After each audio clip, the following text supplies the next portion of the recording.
Just 2 days after the wedding, my son-in-law, Philip, showed up at my door with a notary in tow. "We've sold this house. You're moving to a retirement home," he said, his smug smile promising a quick victory over the old man.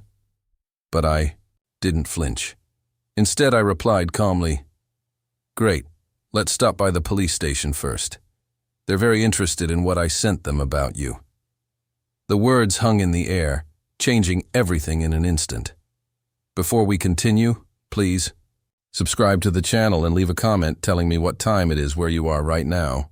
Preston, Lillian, and I need our own place to start our family properly. It was an otherwise ordinary evening at the Golden Oaks, a quiet little restaurant where I sat across from Philip, who leaned forward, his wine glass catching the soft, low light. "Your house would be perfect for a young couple," he said, his tone as casual as if he were discussing the weather. Those words hit me like ice water, freezing everything inside me. I set down my fork, the sweet taste of wedding cake turning bitter in an instant. 2 days ago, we were celebrating their marriage, and now, this. "Philip, that's my home," I said, my voice remaining steady even though I felt my fists tighten at my sides. "I built it with my own hands 20 years ago." Lillian shifted uneasily between us, her wedding ring catching the flicker of candlelight, her eyes darting nervously. The intimate booth in Golden Oaks felt suddenly suffocating. Laughter and conversation filled the air from the surrounding tables, oblivious to the storm that was now brewing at ours. "But you're just one person in such a large house," Philip continued, his smile unwavering. "It's not practical, and at your age, wouldn't you prefer something more manageable?" At my age, I was 68, but the way he spoke, I might as well have been an old man on his deathbed. The champagne glass in my hand trembled, but I set it down slowly, trying to steady my thoughts. "We'll take such good care of it," he added, reaching across the table to squeeze Lillian's hand. "Think about it, your grandchildren playing in those rooms someday." Lillian's eyes flickered between us, her voice soft. "Dad, Philip, please, don't fight. It's supposed to be a happy day." Happy? I'd written a $15,000 check for their wedding reception, and now Philip wanted my home too. The flowers from the ceremony sat wilted in the center of the table, their petals turning brown, a reflection of the decay in our family dynamic. I straightened in my seat, my voice firm. "At my age, I'm still capable of making decisions about my property. You can stay for a few days while you find your own place." For a brief moment, Philip's confident expression faltered. Something cold flashed in his eyes before the charming mask returned. "Of course, Preston, I understand completely," he said, though his tone had taken on a sharper edge. "But rental prices these days, and with Lillian's teaching salary—" "We'll manage," Lillian interrupted, squeezing his hand. But there was a note of unease in her voice, and I could see the worry etched in her eyes. Philip's jaw tightened ever so slightly. "I was hoping we could discuss this as family. After all, what's the point of holding on to such a valuable asset when it could benefit all of us?" Valuable asset? Not my home. Not the place where I'd carried my wife over the threshold, where Lillian had taken her first steps, where Margaret had spent her final days. I could feel my chest tighten. "No," I replied, each word firm and resolute. "Find your own place." Philip leaned back, his smile brittle. "Well, we can certainly discuss this more when emotions aren't running so high." Emotions? As if wanting to keep my own house was an overreaction. Lillian's face crumpled slightly, her lips trembling. "Maybe we should go home," she said quietly, her voice strained. Home? She meant my home, the place where they'd been staying since their honeymoon. The place where Philip had already started asking about heating systems, property taxes, and neighborhood values. I pushed back from the table, my napkin falling to the floor, my body stiffening. The noise of the restaurant faded as I felt a surge of anger. "Preston, wait." Lillian stood up, but I was already walking toward the door, grabbing my wallet from my jacket. Two $20 bills hit the table with more force than necessary. "Take care of the check," I said, my voice low. "I need some air." Philip's voice followed me as I left. "We'll talk about this later, Preston, when you've had time to think it through properly." Outside, the cool March air hit my face, but it didn't bring the clarity I needed. I fumbled for my car keys, my hands shaking more than from the cold. The drive home was silent. Lillian's worried glances through the rearview mirror made me feel like I was losing her. By the time I pulled into my driveway, the knot in my stomach hadn't loosened. Inside, I loosened my tie and poured myself 3 fingers of whiskey. The study welcomed me with its familiar shadows, the leather chair worn to fit my shape, the bookshelves filled with decades of memories, and Margaret's photos from her days beside me. I sank into the chair, staring out the window. My house, my life. The audacity of it all still felt suffocating. I had given them a wedding they'd dreamed of. The reception hall, the string quartet, the flowers that cost more than most people's cars. Everything for Lillian's perfect day. And now, her husband wanted my house too. I pulled out my phone, scrolling through the photos from 2 days ago. Philip cutting the cake, his hand over Lillian's as they held the knife. Philip spinning Lillian around, making her laugh. Philip shaking my hand, calling me Dad for the first time. Had he been planning this even then? The whiskey burned, but not as much as the memory of his smile when I refused, like he'd expected resistance, like this was all part of a larger game. I pulled out the journal Margaret had given me when I retired. "For all those ideas rattling around in your head," she'd said. I wrote the date carefully, March 2025. Philip Green demanded ownership of the house during wedding dinner. Cites practical concerns, mentions my age repeatedly. Lillian uncomfortable, but supportive of husband. The pen felt heavy. What kind of man does this? 2 days after a wedding I paid for, he wants my house. Not asking to buy it, not suggesting we sell and split the proceeds. He wants it handed over like I'm some old fool ready for a nursing home. I set the pen down, standing up to walk to the window. The street outside looked peaceful. Porch lights flickered, windows glowed with the warm light of normal families. Families who weren't dealing with sons-in-law calculating their future with their wives' inheritance. I returned to my desk, opened my laptop, and pulled up my bank statements, property records, insurance documents. My house was worth $400,000, maybe more in today's market. My pension and savings would last another 20 years if I was careful. Philip knew all this somehow. His questions during the engagement hadn't seemed intrusive at the time, but now, they felt like reconnaissance. "What's your property tax situation, Preston? This neighborhood has great appreciation rates, doesn't it? Have you considered what you'll do with all this space eventually?" I had answered honestly then, proud of my financial stability, proud to show Lillian's fiancé that she came from a secure family. Margaret's photo caught the lamplight, her eyes seeming to watch me as I worked. What would she say about all this? She'd always been better at reading people than I was, better at picking up on hidden motives. "Trust, but verify," she used to say. "People show you who they are if you pay attention."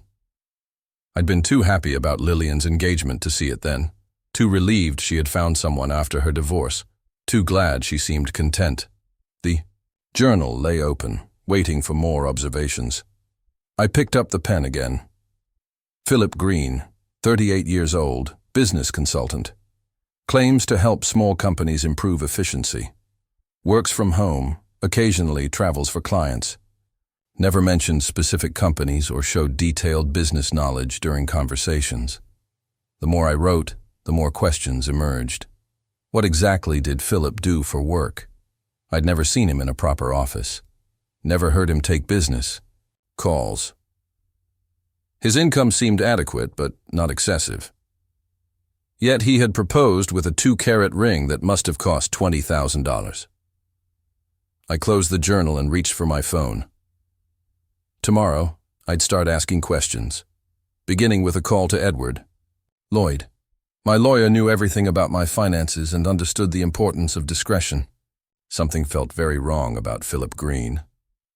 The grocery bags felt heavier than usual as I pulled into my driveway on Thursday afternoon. 2 restless nights had left me drained, every shadow seeming to hold new threats. Seal Brown straightened from his flower bed as I stepped out of the car. His face showed urgency. Preston, he crossed the yard quickly. I need to tell you something important. I set the groceries down on the car hood. What's going on? Yesterday afternoon, Philip brought someone to your house, Seal said, looking toward my front door. Business type, suit, briefcase, measured things, took photos. My blood ran cold. Thank you, Emma insisted, on giving you the full tour before dinner. For the next hour, Emma dragged Michael through rooms that defied imagination. A library with first edition books behind glass cases, a music room with a Steinway grand piano, a home theater with 20 leather recliners.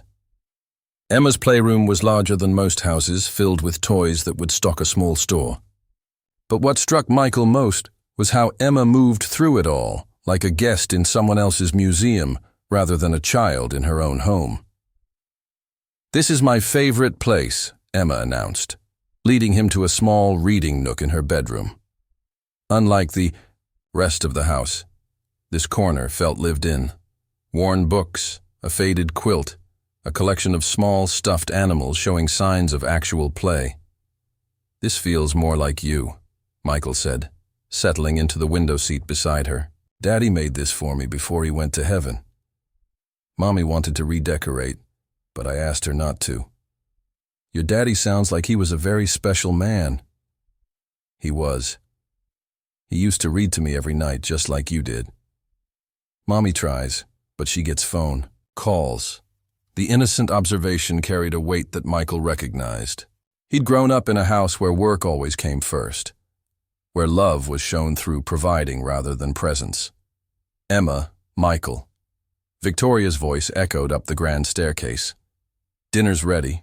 The dining room could have seated 30 people, but a small table had been set for 3 near Florida, to ceiling windows overlooking the lake.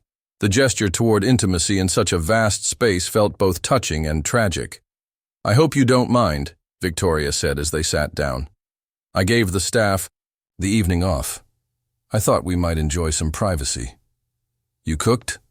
Mikkel asked, surprised. Don't sound so shocked. I'm quite capable in the kitchen when necessary. The meal was simple but perfectly prepared. Roasted chicken, vegetables, fresh bread. As they ate, Emma chattered about her week, mixing details about private tutors and equestrian lessons with excitement about a butterfly she'd found in the garden.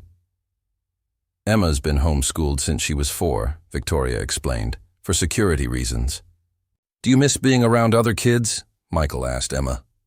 Sometimes, but Mommy says it's safer this way. Michael nodded, but something in his expression must have betrayed his thoughts because Victoria's jaw tightened slightly. Mr. Harrison, I know what you're thinking. I doubt that. You think I'm overprotective, that I'm depriving Emma of a normal childhood. I think you're doing what you believe is best for your daughter. But Michael chose his words carefully. Emma's 6 years old. She found her way to my apartment building in a storm because she was curious and brave. That's not something a sheltered child could do. That's exactly why she needs protection. She doesn't understand danger.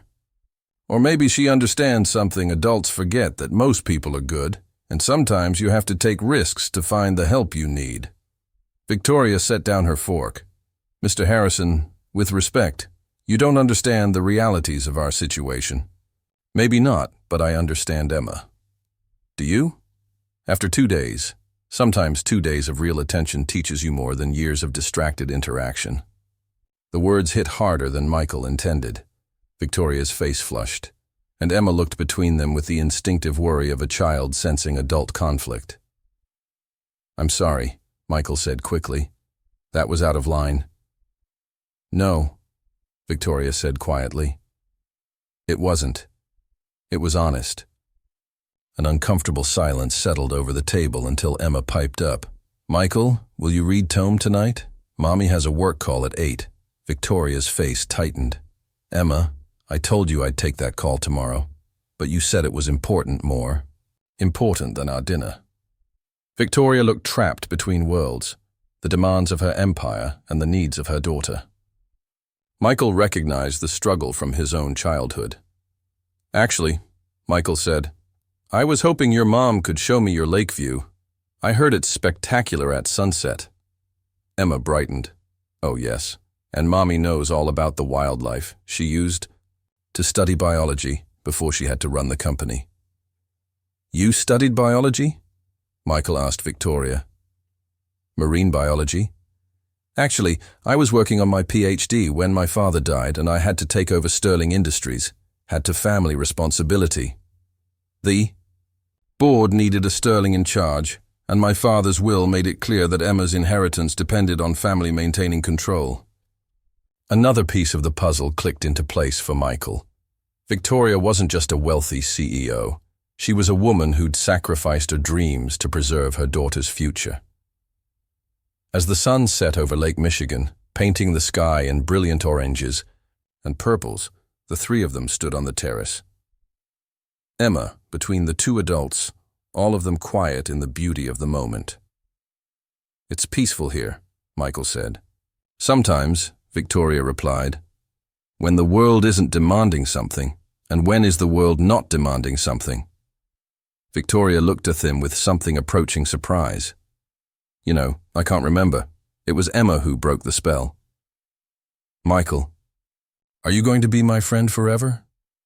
The question hung in the evening air, innocent and loaded with implications neither adult was ready to face. Because somewhere in the last few hours, this had stopped being just about a lost child and a good Samaritan. Something deeper was happening. Something that would soon draw the attention of Richard Sterling and forces that neither Michael nor Victoria was prepared to handle forever. It turned out might be a much more complicated promise than any of them realized. The investigative report landed on Richard Sterling's mahogany desk 3 days after Michael's dinner at the mansion. 6 in thick, it contained everything from Michael's military service records to his coffee preferences at the local diner. Richard read every page with theme-thodical precision that had built his empire. "Interesting," he murmured to James Whitfield. His head of security, Michael Thomas Harrison, age 33. Purple Heart recipient, honorably discharged after an IED explosion, left him with partial hearing loss in his left ear, no criminal record, pays his taxes, volunteers at a veterans shelter. "Twice a month. Seems clean, sir," James offered. "Too clean." Richard's eyes narrowed. "No one is this perfect, James. What's his angle?" "Maybe he doesn't have one." Richard's laugh was cold. "Everyone has an angle. Find it." Meanwhile, across town, Michael was learning that his quiet life had become very public. Reporters had discovered his address, his workplace, even the coffee shop where he ate breakfast. His phone rang constantly with interview requests and book deal offers. "This is insane," he told his foreman, Pete Brennan, as they surveyed another crowd of photographers outside the construction site. "I just helped a lost kid." "A lost kid worth $3 billion, Pete reminded him. "That makes you front-page news, buddy. I don't want to be front-page news. I want to do my job and go home." But home had become a circus. Michael's modest apartment building was surrounded by news vans, and his elderly neighbor, Mrs. Chen, was fielding calls from tabloid journalists offering money for insider information about the man who'd rescued Emma Sterling. That evening, Michael's phone rang with a familiar number. "Mr. Harrison, it's Victoria. I wanted to apologize for the media attention. I should have warned you. It's not your fault. Though I have to ask, is this what Emma's life is like all the time? Worse. Usually I've managed to keep her mostly out of the spotlight, but this story has everything the media loves. Wealth, a missing child, a heroic rescue. I'm not heroic. I just did what anyone would do." That's exactly why. You're heroic, Victoria said softly. Mr. Harrison, I need to ask you something. My father wants to meet with you.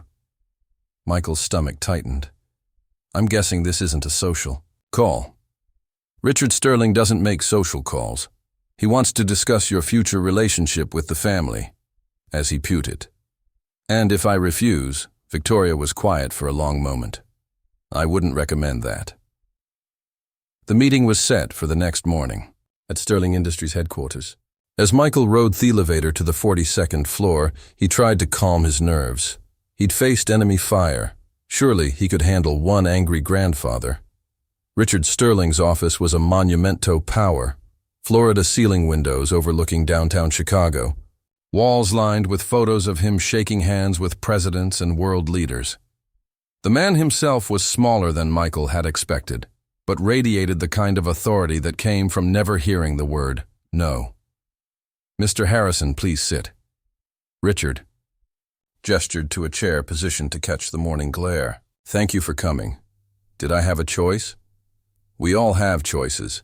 The question is whether we make smart ones. Richard opened a thick folder. I know everything about you, Mr. Harrison. Your service record, your finances, your psychological evaluations. From the VA. That's quite a violation of privacy. Privacy is a luxury for people who don't threaten my family. I'm not threatening anyone, aren't you? Richard leaned forward. You've inserted yourself into my granddaughter's life. You've charmed my daughter. You've created a situation where your continued presence becomes expected, even needed. Emma asked to be my friend. I said, yes. A 6-year-old doesn't understand the implications of befriending a construction worker. But you do. Michael felt. His temper rising. What exactly are you accusing me of? I'm not accusing you of anything yet. I'm offering you an opportunity to walk away cleanly. Richard opened a checkbook and began writing. 5 million more money than you'd make in 10 lifetimes. All you have to do is disappear from Emma's life. Move to another city. Start fresh.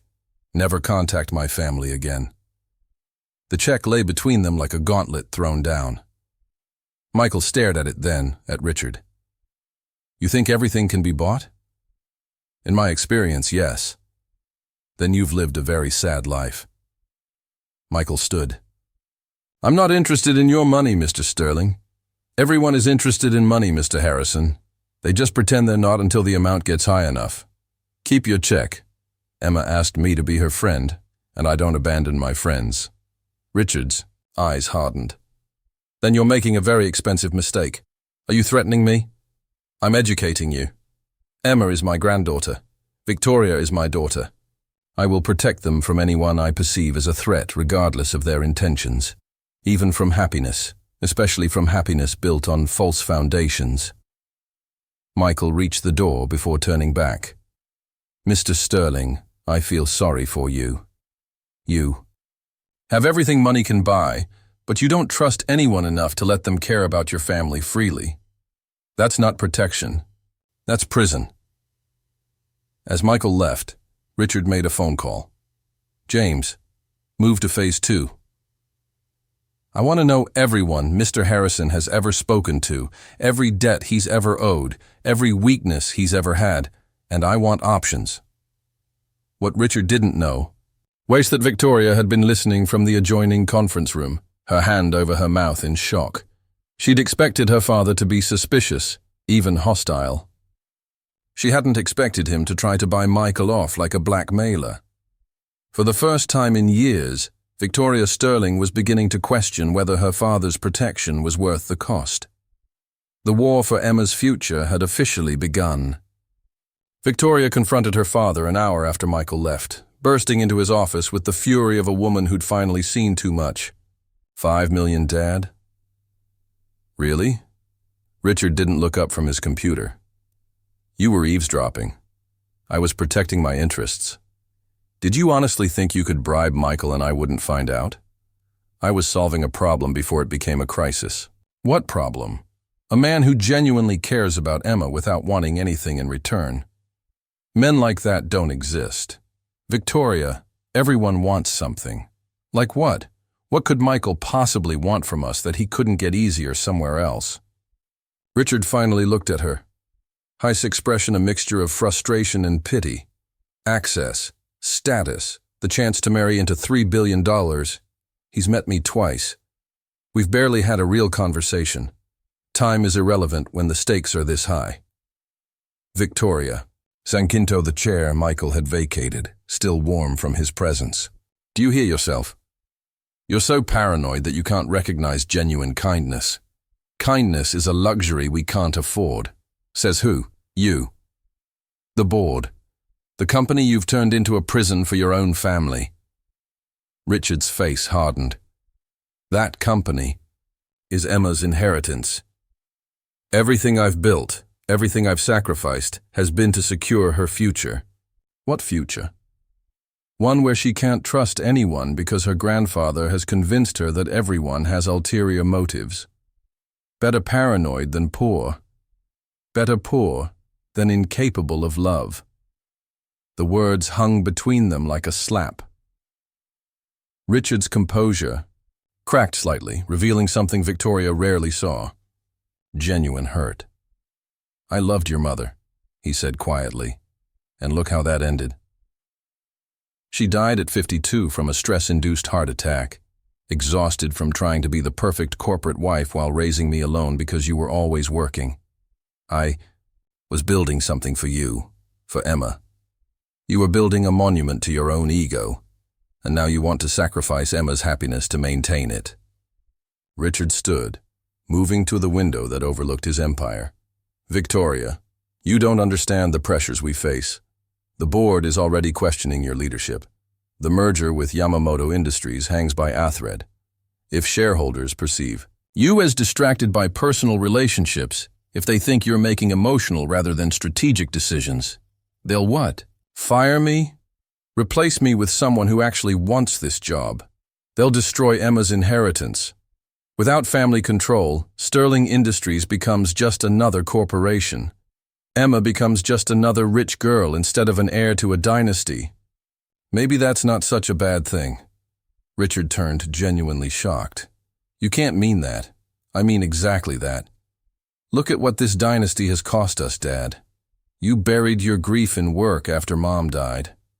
I gave up marine biology to run a company I never wanted. Emma's growing up, isolated and afraid because we're so terrified of losing our money that we've forgotten how to live. Money isn't everything, but losing it is. Is it? Or is that just what you tell yourself to justify the choices you've made? Before Richard could respond, Victoria's phone buzzed. Own. Emma's tutor, reporting that the little girl had locked herself in her room and was refusing to come out for lessons. I have to go, Victoria said, standing. Victoria, wait. I know you think I'm the villain here, but everything I do is to protect you and Emma. From what? From caring about people. From caring. From being cared about. Dad, I'm 30 years old, and the longest relationship I've ever had lasted 6 months because no man could compete with Sterling Industries. Emma's 6 and her best friend is a nanny who changes every year because you insist on extensive background checks that scare away anyone decent. And now she's found someone who makes her feel safe and happy. Someone who asks for nothing but her friendship. And your instinct is to destroy that because it doesn't fit your business model. Victoria headed for the door, then stopped. I'm making a decision, Dad. Michael Harrison stays in Emma's life as long as she wants him there. If you try to interfere, if you hurt him or threaten him or make his life difficult in any way, I'll resign from Sterling Industries immediately. You're bluffing. Try me. As Victoria left, Richard stared out at the city below. In 40 years of building his empire, he'd never backed down from a fight, but he'd also never faced the possibility of losing both his daughter and granddaughter to protect them. For the first time in decades, Richard Sterling wasn't sure what his next move should be. Meanwhile, Emma sat in her reading nook, clutching Mr. Buttons and staring at her phone. She'd overheard enough adult conversations to understand that Richard didn't like Michael, that there was some kind of grown-up fighting happening. All she knew was that for 2 days, she'd felt completely safe and happy with someone who seemed to genuinely enjoy her company. Now the adults were making it complicated, the way they always did. Emma made a decision that would surprise everyone. She was 6 years old, but she wasn't helpless, and sometimes children had to protect the people they loved from the adults, who claimed to be protecting them. She picked up her phone and dialed a number she'd memorized. "Michael, it's Emma. I need your help." Michael's heart stopped when he heard Emma's voice on the phone. She sounded calm, but there was an underlying determination that reminded him sharply of her mother. "Emma, sweetheart. What's wrong? Where are you?" "I'm in my room. Michael, I heard Grandpa Richard talking to someone about making you go away. He doesn't want us to be friends anymore." Michael pulled over to the side of the road, his truck idling as he processed this information. "Emma, listen to me carefully. Are you safe? Is your mom there?" "Mommy's driving home. She's upset about something." "Michael, I don't want you to go away. I'm not going anywhere, honey. I promised you we'd be friends, remember? But what if Grandpa Richard makes you? He's very powerful. He makes lots of people do things they don't want to do. The matter of act." Way Emma said it broke Michael's heart. What kind of world was this little girl growing up in where she understood corporate intimidation as a fact of life? "Emma, can you do something for me? Can you stay in your room until your mommy gets home? Don't open the door for anyone else." "Why?" "Because I'm coming to see you, and I want to make sure you're safe until I get there. But Grandpa Richard might not let you in. Let me worry about your grandfather." 20 minutes later, Michael's truck crunched up the Sterling Mansion's gravel drive. This time, he wasn't nervous about the wealth surrounding him. He was angry, and anger had a way of cutting through intimidation. Victoria's car was already in the driveway, and Michael could see lights in throughout the house. As he approached the front door, it opened before he could knock. "Mr. Harrison." Victoria looked exhausted. Her usual composure cracked. Emma called. "You. She's worried that your father is going to force me out of her life. She's not wrong." Victoria stepped aside to let him in. "My father offered you money to disappear. $5 million. Victoria's eyes widened slightly. "You turned it down." "I don't abandon my friends, even for life-changing money. Emma's friendship has already changed my life." Victoria studied his face as if trying to decode a puzzle. "I told my father that if he interferes with your relationship with Emma, I'll resign from Sterling Industries. You'd give up a $3 billion company to protect my daughter's happiness in a heartbeat." Before Michael could respond, Emma appeared at the top of the grand staircase, still in her school clothes. "Michael, you came. I told you I would."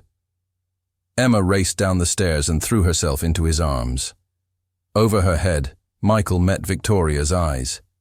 Something passed between them, an understanding that this had become about more than a child's friendship. "Emma," Victoria said gently, "why don't you show Michael your art project while I make some coffee?" As Emma dragged Michael toward the family room, chattering about the watercolor painting she'd been working on, Victoria watched them go. The ease between them was undeniable. Emma's natural happiness around Michael, his patient attention to her 6-year-old concerns. When had Emma last been that spontaneously joyful with anyone in the kitchen? As Victoria prepared coffee with shaking hands, her phone rang. Her father. "Victoria, we need to talk. If it's about—" "Michael, it's about Emma. I just received a call from our security team. There's been a development." Victoria's blood chilled. "What kind of development?" "The kind that changes everything." "I'm coming over." "Dad, what aren't you telling me?" But Thaline had gone dead. 30 minutes later, Richard Sterling arrived with James, Whitfield, and a thick manila envelope. He found Victoria, Michael, and Emma in the family room, where Emma was showing Michael how to paint clouds. "We need to speak privately," Richard announced. Anything you have to say can be said in front of Michael, Victoria replied. I don't think that's wise. I don't care what you think is wise. Richard looked at Emma, who was watching the adults with growing anxiety. Emma, sweetheart, why don't you go to your room while the grown-ups talk? No, Emma said firmly. I want to stay with Michael. Emma, if Michael has to listen to scary grown-up talk, then I do too. We're friends. The simple declaration carried unexpected weight. Michael found himself oddly moved by this 6-year-old's loyalty. Fine, Richard said grimly. He opened the envelope and pulled out a photograph. Mr. Harrison, can you explain this? Michael looked at the photo and felt the world shift beneath him. It showed him in military fatigue standing next to another soldier. But it wasn't the image that shocked him. It was the man beside him. That's David Sterling, Richard said coldly. Emma's father, your war buddy. The silence in the room was deafening. Victoria stared at the photograph, then at Michael, her face cycling through confusion, understanding, and something approaching betrayal. You knew David, she whispered. Michael's mouth was dry. We served together in Afghanistan. For how long? 18 months. And you never mentioned this because Michael looked at Emma, who was staring at the photograph with wide eyes. Because David never mentioned having a family. The words hit Victoria like a physical blow. What do you mean he never mentioned? Us? He talked about his research, his foundation, his plans for the future, but he never said he was married. He never mentioned having a daughter. Victoria's world tilted. That's impossible. I'm sorry, but it's true. David was. David was very private. About his personal life. Some soldiers are like that. They keep home and war completely separate. But he wore Ording ring. He told everyone he was engaged to someone back home. He never said he was married.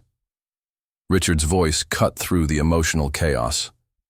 Or perhaps, Mr. Harrison, you knew exactly who Emma was when she showed up at your door. Perhaps this entire rescue was orchestrated from the beginning. Michael stood slowly, his face hardening. Are you seriously suggesting I somehow caused a 6-year-old to run away in a storm so I could stage a meeting? I'm suggesting that David Sterling's war buddy showing up in my granddaughter's life is too convenient to be coincidence. You're right, Michael said quietly.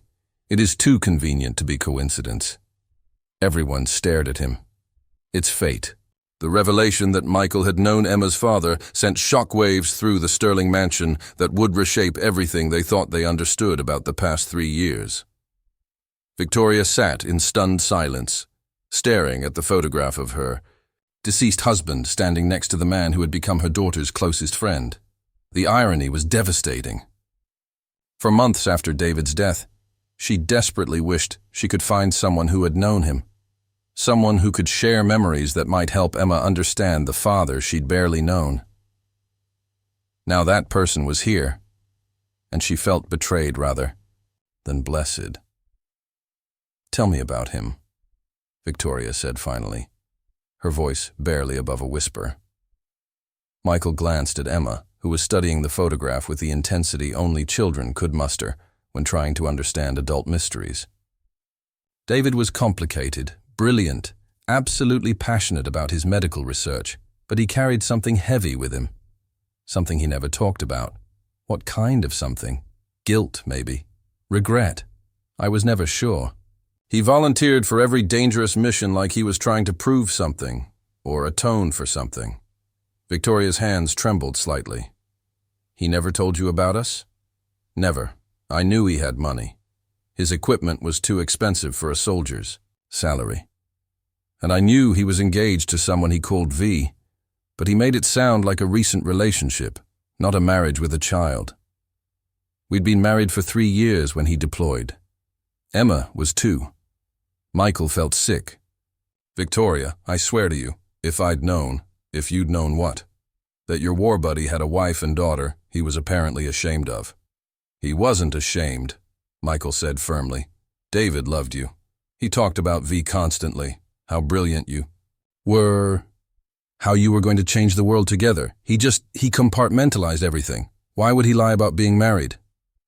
Richard Sterling, who had been watching this exchange with calculating eyes, finally spoke because he was hiding something. David Sterling had secrets, Victoria, secrets that died with him. What secrets?